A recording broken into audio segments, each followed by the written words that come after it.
आ साडा यार लाखा आया आ साडी खैर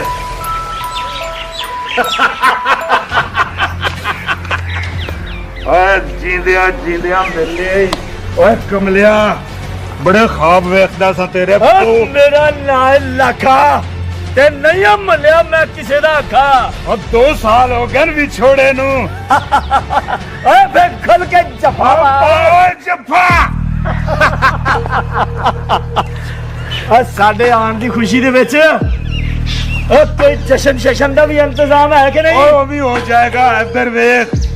कौन आ रहा ते किनू लेके आ रहा है जी ओए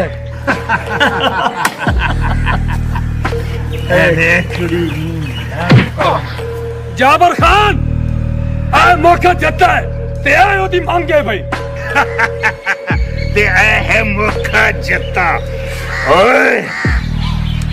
साडा प्यो तेरे नाल रिश्तेदारी लाना चाहता सी ना तू मेरे भरा नू मार के और मेरी अखे सूर दा बाल पा दिता है हाली तो मैं थोड़ी पूरी नस्ल खत्म करनी ओए नस्ल दिया बचिया मनु जाबिर खान कहंदे नी ओए मैं गौर नाल वेखा ते तेरी जिंद कट लवा मैं तेरा एक एक कुत्ता ना मारा ते मैनू मौका ना कभी ओए शेरिया एनू ओथे बंद दे ओए ता उठनी जाबर खान पंडा दी कुड़ी है एनू नचण दा बल बड़ा ही हुंदा होना है वे तो छੱਡ ਮੈਨੂੰ मैं ਭੰਡਾ ਦੀ ਕੁੜੀ ਜ਼ਰੂਰ ਆ ਪਰ ਕੰਜਰੀ ਨਹੀਂ ਤੁਹਾਡੇ ਕਹਿਣ ਦੇ ਉੱਤੇ ਮੈਂ ਕਦੀ ਨਹੀਂ ਨੱਚਾਂਗੀ ओए पंडा दी कुड़ी ने कहंदी नचांगी नहीं ओए साडा नाम सुन के बड़े बड़े बदमाश नचदे ने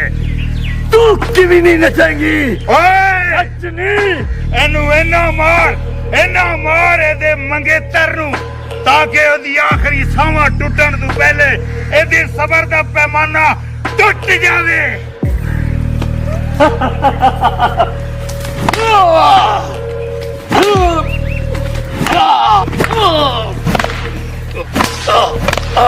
तबीयत फ्रेश हो या कि नहीं ਮਾਂ ਤੈਨੂੰ ਅੱਲਾ ਦਾ ਵਾਸਤਾ ਹੀ ਨਾ ਮਾਰਨ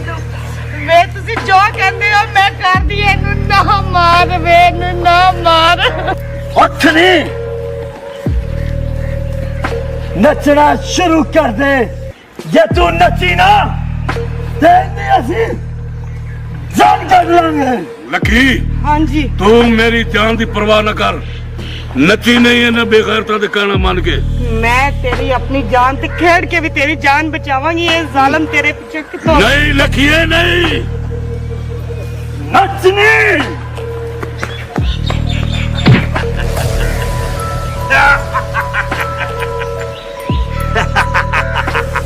वेखे जाबिर खान दी ताशत उठ उठ ते नच एहो जिहा नच कि सानू साडा गुस्सा भुल जाए